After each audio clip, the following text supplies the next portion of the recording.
श्री कृष्ण कहते हैं, मनुष्य सुबह से शाम तक काम करके उतना नहीं थकता जितना चिंता और क्रोध के एक क्षण में थक जाता है।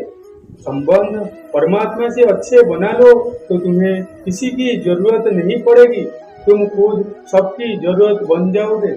सलाह देने तो हजार आते हैं, लेकिन जब साथ देने की बारी आती है तो केवल भगवान आते हैं। जीतने के बाद तो सारी दुनिया गले लगाती है, क्योंकि जो आज आपके साथ है वो कल आपके खिलाफ हो सकते हैं। बिना मतलब के कोई आपकी इज्जत नहीं करेगा, लेकिन खुद को इतना काबिल बनाओ कि लोग बिना मतलब के भी आपका इज्जत करे।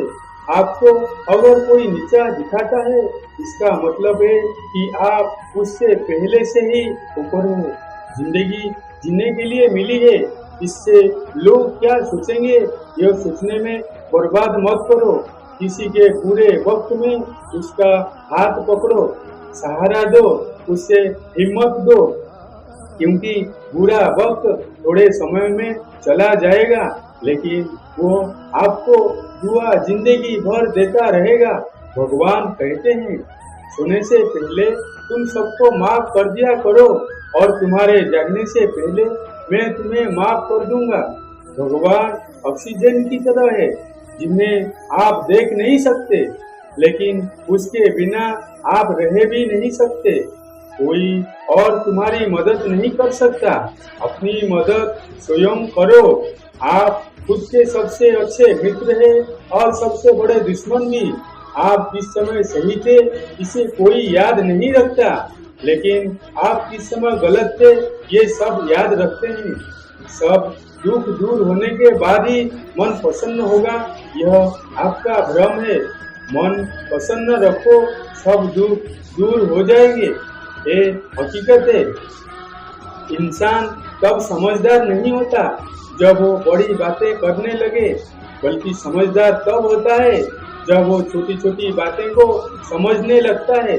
किसी भी व्यक्ति की कोई भी बात बुरी लगे तो दो तरह से सोचो। यदि व्यक्ति महत्वपूर्ण है तो बात भूल जाओ, और बात महत्वपूर्ण है तो व्यक्ति को भूल जाओ। रिश्ते का संबंध सिर्फ रक्त से नहीं होता। जो मुसीबतों में हाथ थाम ले, उससे बड़ा कोई रिश्ता नहीं होता। भगवान कहते हैं, तुम सब कुछ मुझे सौंप दो, सारा दर्द परेशानी, और बिल्कुल हल्के होकर मुझे याद करो। धीरे धीरे तुम्हारा जीवन बदल जाएगा। हर रोज रात को सोने से पहले भगवान को अपनी पूरी दिनचर्या बताकर सोए। अगर आपके द्वारा किसी का दिल दुखा है तो मन ही मन उससे माफी मांगे। अगर आपका किसी ने दिल दुखाया है तो उसे माफ करके सारी चिंताएं भगवान को सौंप कर सो जाइए। यकीन मानिए, इससे आपकी जिंदगी खुशनुमा बन जाएगी। क्रोध से बोला हुआ एक शब्द इतना जहरीला हो सकता है कि आपकी 1000 प्यारी बातों को 1 मिनट में नष्ट कर सकता है। सबको हंसाना, लेकिन किसी पर हंसना मत। सबके साथ दुख बांटना, लेकिन किसी को दुखी मत करना। सबकी राह में दीप जलाना, लेकिन किसी का दिल जलाना मत। यही जीवन की रीत है। झूठ कितना भी अजीब है, खुद बोलो तो अच्छा लगता है, दूसरे बोले तो गुस्सा आता है। खुशियाँ चाहे किसी के साथ भी बांट लो, पर गम हमेशा भरोसेमंद इंसान के साथ ही बांटना चाहिए। जीवन में इस समय चाहे जैसा हो, परिवार के साथ रहो तो सुख बढ़ जाता है, दुख हो तो बढ़ जाता है।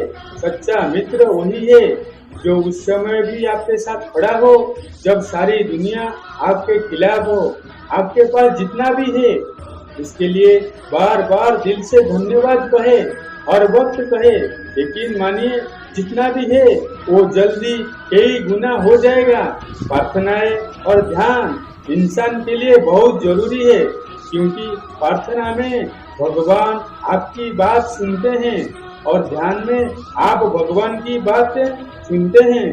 श्री कृष्ण से कितना कुछ छूटा, पहले माँ छूटे, फिर पिता छूटे, फिर जो नंद किशोर मिले वो भी छूटे, संग साथी छूटे, राधा भी छूटे, गोकुल छूटा, फिर मथुरा छूटा। श्री कृष्ण से जीवन भर कुछ ना कुछ छूटता ही रहा। नहीं छूटा तो वो था देवत्व, मुस्कान और सकारात्मकता।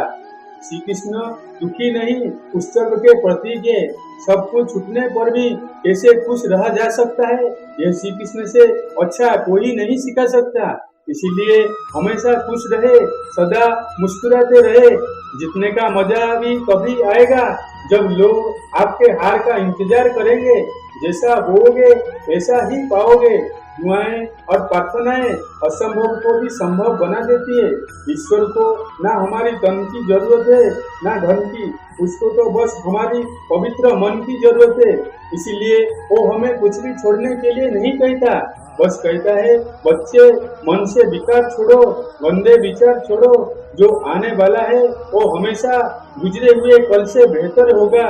यही एक सोच आपके जीवन में कभी निराशा नहीं होने देगी। गीता में लिखा है, यदि कोई आपको अच्छा लगता है तो अच्छा वो नहीं है, अच्छे आप हो, क्योंकि उसमें अच्छाई देखने वाली नजर आपके पास है। अपनी पीड़ा के लिए संसार को दोष मत दो, अपने मन को समझाओ। तुम्हारे मन का परिवर्तन ही तुम्हारे दुखों का अंत है। सोच और नियत अच्छी रखिए, फिर आपके कष्ट प्रभु स्वयं दूर कर देंगे। याद रखना, भगवान से कभी उम्मीद छोड़ना नहीं और दुनिया वालों से कभी उम्मीद रखना नहीं। सुख दुख एक सिक्के के दो पहलू है। जहाँ सुख होगा वहाँ दुख भी होगा, जहाँ दुख होगा वहाँ सुख भी होगा। इसीलिए सुख दुख के बारे में बिना सोचे निरंतर अपने लक्ष्य को प्राप्त करने के लिए प्रयास करते रहना चाहिए। एक बात हमेशा याद रखना, किसी के सामने गिड़गिड़ाने से ना मोहब्बत मिलती है ना इज्जत। इसीलिए अपने स्वाभिमान को जिंदा रखो। कोई अगर आपकी किस्मत में होगा तो आपके पास खुद ही चलकर आएगा। दूसरों को हराने का मौका मत दो, बस खुद को आगे ले जाने की जिद रखो। कभी हार न मानने वाला आदत ही एक दिन जीतने का आदत बन जाती है।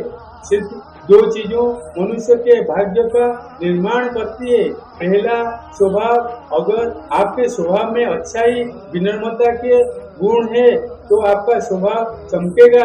अगर आपका स्वभाव में क्रोधी है, आलसी है, तो आपका भाग्य बिगड़ना अनिवार्य है। इसीलिए अपने स्वभाव को मधुर और आकर्षित बनाइए। दूसरा, आपकी वाणी। बोलना तो आदमी 2.5 साल की उम्र में ही सीख जाता है, परंतु कब, कहाँ और कैसे बोलना है उसे यह जिंदगी भर भी नहीं समझ पाता। जिसे ये बोलना आ गया, कब, कहाँ और कितना बोलना चाहिए समझ लो, उसे सफल होने के लिए कोई नहीं रोक सकता। पिता से बड़ा कोई सलाहकार नहीं, माँ की इच्छाओं से बड़ी कोई दुनिया नहीं, भाई से अच्छा कोई भागीदार नहीं और बहन से बड़ा कोई शुभचिंतक नहीं। इस मतलबी दुनिया से कोई मतलब ना रखो, और मतलब रखना है तो अपने मतलब से मतलब रखो। दुआएं मांगने से किसका भला होता है, मिलता तो वही है जो हमने बोया होता है। तुम नीचे गिर के देखो, कोई नहीं आएगा उठाने। तुम जरा उड़कर तो देखो, सब आएंगे गिराने। एक बात हमेशा याद रखना, अगर शराब की दुकान पर बैठकर दूध पियोगे तो तुम्हें शराब का ही दर्जा मिलेगा, और किसी मंदिर में बैठकर पानी भी पियोगे तो तुम्हें एक संत का दर्जा दिया जाएगा। इसीलिए आप किसके साथ उठते बैठते हो ये बहुत मायने रखता है। अंत में आपको एक बात बताता हूँ, कभी भी आप किससे कम मत समझिए। वजूद सबका अपना अपना होता है। कमजोर लोग अपना अपमान का बदला लड़कर लेता है, और समझदार लोग अपना बदला सामने वाले से ज्यादा कामयाब बन के लेता है। इस वीडियो में बस इतना ही। मिलते हैं अगली वीडियो में, तब तक अपना ख्याल रखिए। जय श्री कृष्ण।